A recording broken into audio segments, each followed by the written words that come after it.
Selamat pagi dan salam sejahtera bagi kita semua. Perkenalkan, nama saya Yosef Ogule, STH MPD. Saya menempuh pendidikan S1 di STT GEMI Bandar Baru, jurusan Teologi. Lulus pada tahun 2015. Selanjutnya saya melanjutkan studi magister pada program studi pendidikan agama Kristen di Institut Agama Kristen Negeri IAKN Tarutung. Sejak 2 September 2019, saya bergabung pada Universitas Quality Brastagi. Saat ini saya mengajar sebagai dosen di program studi PGSD. Adapun mata kuliah yang saya bawakan pada program studi PGSD antara lain pendidikan agama Kristen, etika, manajemen kelas, bimbingan konseling di SD, dan mata kuliah filsafat pendidikan. Selama menjadi dosen di Universitas Quality Brastagi, saya selalu aktif dalam melakukan pengajaran di kelas, membimbing tugas akhir atau skripsi mahasiswa, mengikuti pelatihan atau workshop, serta seminar yang bertujuan untuk menambah wawasan tentang pendidikan agama Kristen, pendidikan karakter, kerukunan antar umat beragama, dan lain sebagainya, agar saya dapat menjadi dosen yang memiliki kompetensi dan keahlian pada bidang saya, dan juga tidak ketinggalan melaksanakan Tridharma perguruan tinggi. Adapun tujuan dari video ini adalah bentuk pernyataan diri dosen dalam Tridharma perguruan tinggi di bidang pengajaran. Di sini saya akan memaparkan tentang mata kuliah manajemen kelas. Mata kuliah tersebut adalah salah satu yang saya ampuh pada program studi PGSD. Mata kuliah manajemen kelas adalah mata kuliah wajib yang berbobot 3 SKS. Untuk capaian pembelajaran lulusan ialah dalam bidang sikap diantaranya: yang pertama, bertakwa kepada Tuhan Yang Maha Esa dan mampu menunjukkan sikap religius. Yang kedua, menjunjung tinggi nilai kemanusiaan dalam menjalankan tugas berdasarkan agama, moral, dan etika. Yang ketiga, menghargai keanekaragaman budaya, pandangan, agama, dan kepercayaan, serta pendapat atau temuan original orang lain. Yang terakhir, menginternalisasi nilai, norma, dan etika akademik. Sedangkan dalam bidang pengetahuan ialah yang pertama, menguasai prinsip dan teori pendidikan di sekolah dasar. Yang kedua, menguasai konsep tentang karakteristik perkembangan peserta didik di sekolah dasar, baik perkembangan fisik, psikologis, dan sosial. Yang terakhir, menguasai konsep kurikulum, pendekatan, strategi, model, metode, teknik, bahan ajar, media, dan sumber belajar yang inovatif sebagai guru kelas di sekolah dasar. Sedangkan dalam bidang keterampilan umum ialah yang pertama, mampu menerapkan pemikiran logis, kritis, sistematis, dan inovatif dalam konteks pengembangan atau implementasi ilmu pengetahuan dan teknologi yang memperhatikan dan menerapkan nilai humaniora yang sesuai dengan bidang keahliannya. Yang terakhir, mampu menunjukkan kinerja mandiri, bermutu, dan terstruktur. Sedangkan dalam bidang keterampilan khusus ialah yang pertama, mampu menerapkan prinsip dan teori pendidikan melalui perancangan dan pelaksanaan pembelajaran di sekolah dasar secara bertanggung jawab. Dan yang terakhir, mampu menerapkan konsep tentang karakteristik perkembangan peserta didik, baik perkembangan fisik, psikologis, dan sosial melalui perancangan dan pelaksanaan pembelajaran di sekolah dasar. Adapun capaian pembelajaran mata kuliah ini ialah yang pertama, memahami definisi dan pengertian konsep dasar manajemen kelas. Yang kedua, mampu menguasai dan menerapkan konsep pendekatan dalam manajemen kelas.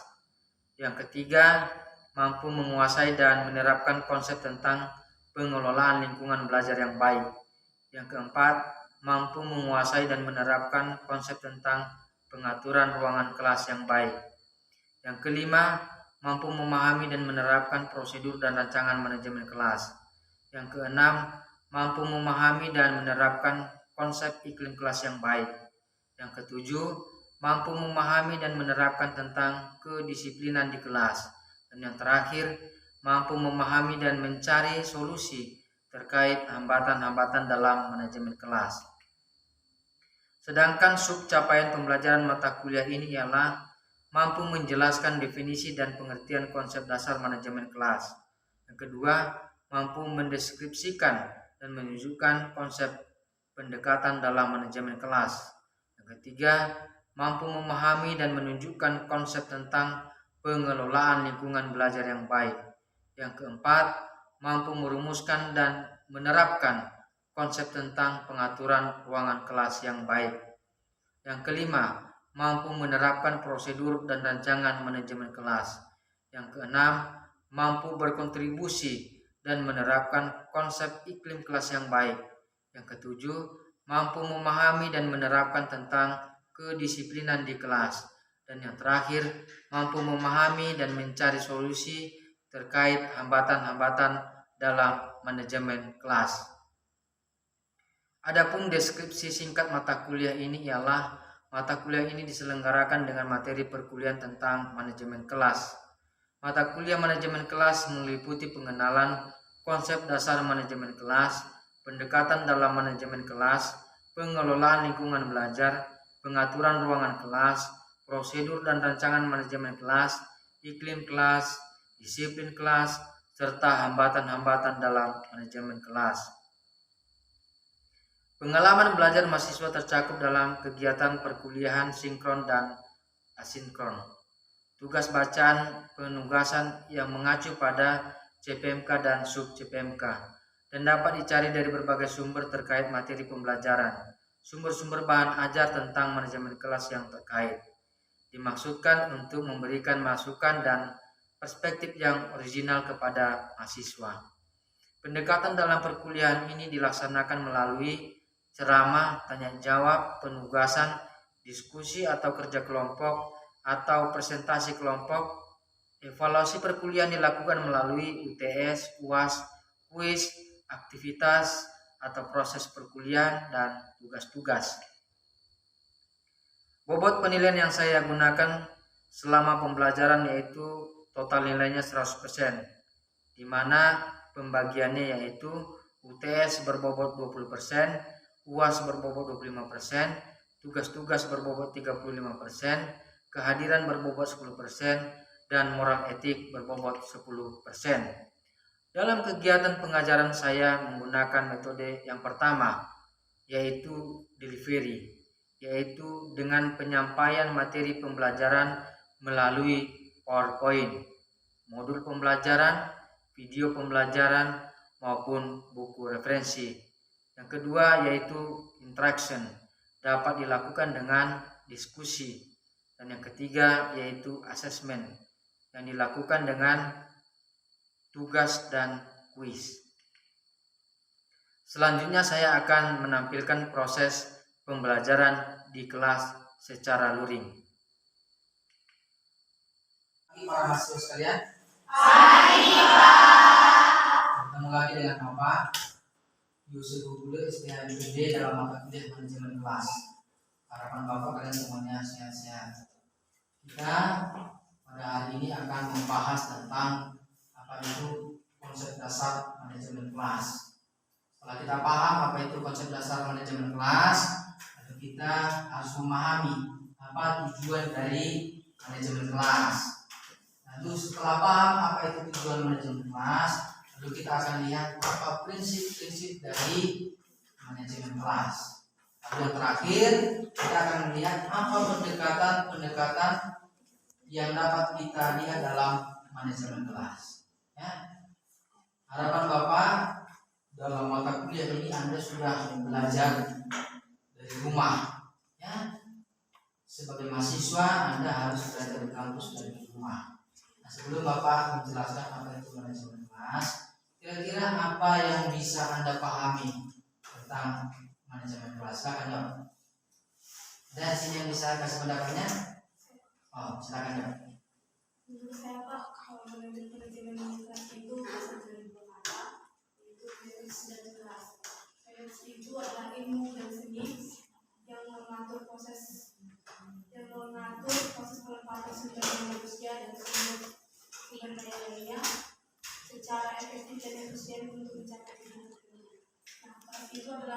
sekelompok orang yang melakukan kegiatan pembelajaran bersama, di mana guru itu adalah yang memberi pembelajaran.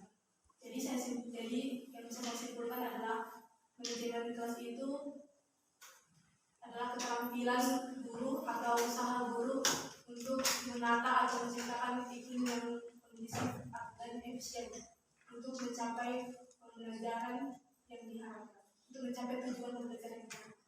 Oke baik, ya udah terlalu jauh ya biasanya. Oke boleh. Yang lain ada kasih pendapat kira-kira? Mungkin sudah baca buku sana sini dan kira-kira? Oke silakan ya. Manajemen kelas terdiri dari dua kata, yaitu manage dan kelas. Untuk menjaga kata boleh ya. Oke kasih tepuk tangan untuk kelas. Baik. Jawaban yang anda berikan itu semuanya benar ya. Jawabannya siapa namanya? Devi ini melengkapi juga jawaban yang lainnya. Ya, tidak ada yang salah, semuanya benar dan saling melengkapi. Jadi kita bisa lihat dulu ya pelan-pelan. Kita buat biasa ini kelasnya ya. Kita lihat dulu. Ini pengertian manajemen kelas. Coba satu orang baca apa itu manajemen. Silakan. Dina ya coba. Manajemen adalah ilmu dan seni mengatur proses pemanfaatan sumber daya manusia dan sumber-sumber lainnya secara efektif dan efisien untuk mencapai suatu tujuan tertentu. Kelas adalah suatu kelompok orang yang melakukan kegiatan belajar bersama yang mendapatkan pembelajaran dari guru. Oke baik. Jadi dua kata ini apa yang anda berikan tadi jawaban tadi mengacu ke sini. Bahwa manajemen itu di kelas itu adalah sebuah seni. Ya, dan memanfaatkan sumber daya yang ada. Lalu tujuannya supaya apa? Supaya efektif dan efisien. Siapa yang efektif dan efisien itu? Itu mereka yang ada di kelas, yaitu sekelompok orang, yaitu siswa dan guru dan perangkat-perangkat yang ada di kelas itu. Jadi manajemen kelas itu dapat kita simpulkan. Siapa satu orang yang dapat membaca? Coba kamu silakan. Manajemen kelas adalah suatu usaha yang dilakukan oleh seorang guru dalam menciptakan atau menciptakan kondisi yang optimal dalam proses belajar mengajar sehingga tujuan pembelajaran dapat tercapai. Jadi manajemen kelas itu puncaknya adalah supaya tujuan pembelajaran itu dapat. Tapi harus diingat bahwa manajemen kelas itu adalah suatu usaha yang dilakukan oleh seorang guru dalam menciptakan atau mempertahankan kondisi yang optimal di kelas supaya peserta didik Anda itu tetap optimal dalam mengikuti pembelajaran Anda di kelas. Jadi manajemen kelas itu berkaitan bagaimana kita memanage sumber daya yang ada di kelas itu, di sekolah itu, untuk menunjang kegiatan pembelajaran kita supaya berjalan secara efektif, efisien dan produktif. Sampai sini bisa dipahami? Bisa. Oke baik, kita lanjutkan ya. Jadi konsep dasar manajemen kelas sudah paham. Setelah Anda paham, maka kita akan lanjut. Ini dia tujuan manajemen kelas. Ada banyak aturan-aturan manajemen yang dibangun, tapi nggak ada tujuannya. Maka seharusnya manajemen kelas itu harus ada tujuan. Ya? Oke, sebelum sampai ke sini kira-kira ada yang bisa kasih pendapat? Silakan. Menurut saya ada dua tujuan manajemen kelas. Yang pertama, satu agar pembelajaran dapat dilakukan secara maksimal sehingga tujuan pembelajaran dapat dicapai. Dan yang kedua Pak, untuk memberi kemudahan dalam usaha memantau kemajuan siswa dalam pelajaran. Oke baik ya, apa yang disampaikan itu sama dengan materi yang Bapak sampaikan ini. Jadi tujuan manajemen kelas yang paling utama itu yang dilihat adalah supaya maksimal tujuan pembelajaran dan efektif dan efisien. Jadi harus dipahami manajemen kelas itu dibuat di sekolah dasar ini supaya tujuan pembelajaran itu dapat tercapai secara efektif, efisien. Ini bisa dipahami? Oke, yang kedua, lihat ya, tujuannya pertama mengacu kepada pembelajaran. Yang kedua, tujuannya itu, coba satu orang membacanya. Nah, coba kamu. Yang kedua, untuk memberi kemudahan dalam usaha memantau kemajuan siswa dalam pembelajaran. Jadi manajemen kelas itu tujuannya adalah untuk memantau sejauh mana kemajuan peserta didik dalam mengikuti pembelajaran yang disampaikan oleh guru. Ya, bisa dipahami? Jadi ada dua tujuan ya, tujuan manajemen kelas. Yang pertama adalah fokus pencapaian pembelajaran. Lalu yang kedua, melihat sejauh mana peserta didik mampu mengikuti kegiatan pembelajaran. Jadi ini cukup jelas, bisa kita lihat nanti ya, manajemen kelas ini ketika diterapkan ada manfaatnya, yaitu ada efektif dan efisien. Lalu dengan manajemen kelas ini tujuannya kita mudah melihat, oh ini peserta didiknya belum paham pada topik-topik pembelajaran sebelumnya. Oke, sampai sini bisa dipahami? Bisa. Oke, kita lanjutkan. Prinsip-prinsip manajemen kelas. Sebelum kita uraikan ini, ada yang bisa kasih kita pemahaman tentang prinsip-prinsip manajemen kelas? Ada? Oh, silakan ya. Apa kira-kira? Menurut saya prinsip-prinsip manajemen kelas itu yang pertama hangat dan antusias, Pak. Seperti guru yang hangat dan akrab pada anak didik selalu menunjukkan antusias pada tugasnya atau pada aktivitasnya akan berhasil dalam mengimplementasikan manajemen kelas. Yang kedua, tantangan. Penggunaan kata-kata, tindakan, cara kerja atau bahan-bahan yang menantang akan meningkatkan gairah siswa untuk belajar sehingga mengurangi kemungkinan munculnya tingkah laku yang menyimpang. Oke, itu aja. Oke, guys, kita ulang dulu ya. Yang disampaikan itu bolehlah kita memahami prinsip-prinsip manajemen kelas. Jadi setelah Anda memahami konsep, lalu tujuan, lalu ada prinsip dalam manajemen kelas. Salah satunya itu adalah hangat dan Antusias. Prinsip manajemen kelas itu harus mengacu ada kehangatan dan antusias. Manajemen yang Anda bangun itu di kelas harus memberi kehangatan dan antusias bagi peserta didik untuk boleh produktif mengikuti kegiatan pembelajaran di kelas. Sampai sini ini bisa dipahami? Oke, yang kedua, bervariasi. Jadi manajemen kelas yang Anda terapkan itu harus bervariasi, tidak monoton. Jangan ceramah saja. Bangun variasi manajemen yang bisa Anda bangun di kelas itu supaya siswa itu aktif ya. Boleh dengan games, boleh dengan kerja kelompok. Lalu apa? Apalagi kira-kira yang bisa dilakukan dulu manajemennya dalam kegiatan pembelajaran? Apa kira-kira? Selain yang Bapak sampaikan tadi. Apalagi? Belajar bernyanyi boleh ya. Bervariasi, jadi tidak monoton sehingga siswa itu aktif dalam mengikuti pembelajarannya.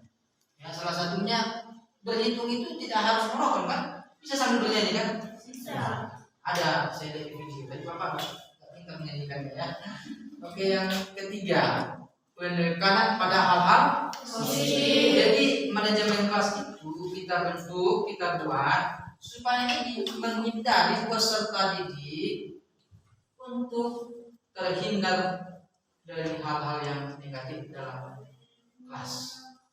Hal negatifnya apa kira-kira? Salah satunya siswa itu malas, ya, mengangguk, ya, tidak memperhatikan guru ketika menjelaskan. Jadi manajemen kelas itu harus mengarah kepada hal yang positif, membangun motivasi peserta didik dan juga guru untuk aktif di kelas. Ya, bisa dipahami? Yang terakhir, puncaknya prinsip manajemen kelas itu adalah ada penanaman disiplin diri. Jadi ketika dibuat ada kehangatan dan antusias, bervariasi, penekanan pada hal positif, maka pada akhirnya siswa itu menjadi disiplin dengan manajemen kelas yang kita terapkan di kelas. siswa itu menjadi lebih mandiri ya. Dia mengenal apa yang menjadi tugas dan tanggung jawabnya. Siswa tidak perlu lagi diingatkan kapan harus mengerjakan tugasnya. Dia mampu mengerjakan tugasnya tepat waktu, hadir ke sekolah tepat waktu ya. Lalu saat bermain dia juga tepat waktu ya. Sampai sini bisa dipahami ya. Jadi ini beberapa prinsip-prinsip manajemen kelas. Kita lanjutkan. Ada beberapa pendekatan dalam manajemen kelas. Jadi ketika kita memanage kelas kita, maka kita harus melihat beberapa pendekatan yang kita dapat lakukan di kelas kita. Karena apa? Setiap manusia itu memiliki sifat yang berbeda satu dengan yang lain, dan memiliki perilaku yang berbeda setiap konteks di mana kita mengajar. Yang pertama ada pendekatan kekuasaan. Pendekatan kekuasaan ini dapat kita terapkan dengan melihat konteks peserta didik. Kapan kita bisa terapkan manajemen ini? Yang kedua, pendekatan ancaman. Ini juga perlu dalam manajemen kelas. Ada saatnya kita memberikan ancaman, tetapi ancaman yang kita berikan itu adalah ancaman positif yang membangun motivasi siswa untuk produktif dalam kegiatan pembelajaran kita. Lalu yang ketiga, pendekatan kebebasan. Ini berkaitan dengan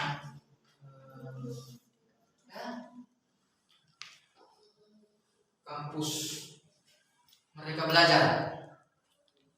Jadi guru bisa memberikan kebebasan kepada peserta didik untuk memberikan pendapat-pendapatnya, ide-idenya, dengan tetap dipantau oleh supaya mereka produktif. Ya. Siswa itu kreatif sebenarnya, tapi kalau kita batasi dianya, dia menjadi tidak berkembang dengan baik. Diberikan kebebasan, tetapi di manage batas-batasan kebebasan yang harus digunakan siswa di kelas ya. Ada tata krama untuk bertanya, ada tata krama untuk menyampaikan ide, kreativitas peserta didik. Lalu di sini yang terakhir, pendekatan suasana, emosi dan hubungan sosial. Memang di beberapa tempat atau konteks tertentu yang keempat ini bisa digunakan ya. Ini kalau di konteks Medan, anak-anak jalanan itu sangat butuh ini emosi dan hubungan sosial. Mereka mengharapkan guru itu sebagai orang tuanya dan juga sebagai gurunya. Ada hubungan timbal balik yang baik. Ya, ada di sana sekolah swasta, mereka anak-anak dari jalanan yang tidak diasuh oleh orang tuanya lalu ditampung, nah ini mereka sangat butuh. Tetapi di beberapa sekolah juga ini penting. Jadi pendekatan-pendekatan ini, keempat poin ini bisa kita kolaborasikan semuanya. Ada saatnya kita menggunakan pendekatan kekuasaan, ada saatnya kita menggunakan pendekatan ancaman, ada saatnya kita menggunakan pendekatan suasana, lalu ada kebebasan. Ya, sampai sini bisa dipahami? Bisa? Oke, baik. Kita sudah pelajari apa konsep dasar, tujuan, lalu apa lagi tadi? Prinsip-prinsip, lalu pendekatan dalam manajemen kelas. Wah, ini terakhir penugasan. Ya, ini biasanya mahasiswa suka, ya. Yang ini mahasiswa ya sekarang ya. Oke, baik. Sebelum sampai ke sana, dari keempat subtopik yang sudah kita pelajari, konsep dasar, tujuan, prinsip, pendekatan dalam manajemen kelas. Kira-kira ada yang mau dipertanyakan? Ada yang mau bertanya kira-kira? Siapa? Nah. Oke, nggak ada? Cukup? Oke, baik. Mahasiswa untuk kelas bawah ini semuanya pintar ini ya. Jadi ada penugasan supaya masing-masing paham materi kita hari ini. Ada penugasan. Coba satu orang baca yuk. Coba dia nanya. Cari dari berbagai literatur pengertian, tujuan pengetahuan, prinsip, dan pendekatan dalam manajemen kelas. Oke, itu dia satu ya. Cari dulu dari berbagai literatur apa itu pengertian, tujuan, prinsip, dan pendekatan dalam. Cari dari berbagai pandangan, sumber, cari. Setelah Anda cari, lalu apa katanya? Lalu berikan analisis kritis pentingnya manajemen kelas di sekolah dasar pada era zaman sekarang. Ya. Jadi berikan analisis kritis Anda, ya, sejauh mana pentingnya manajemen kelas di era sekarang. Mengingat kemajuan teknologi, ya, bagi peserta didik di sekolah dasar, kadang-kala kita harus perlu memanajemen kelas itu sebaik mungkin supaya mereka tetap produktif dan tidak hanya bergantung kepada digitalnya.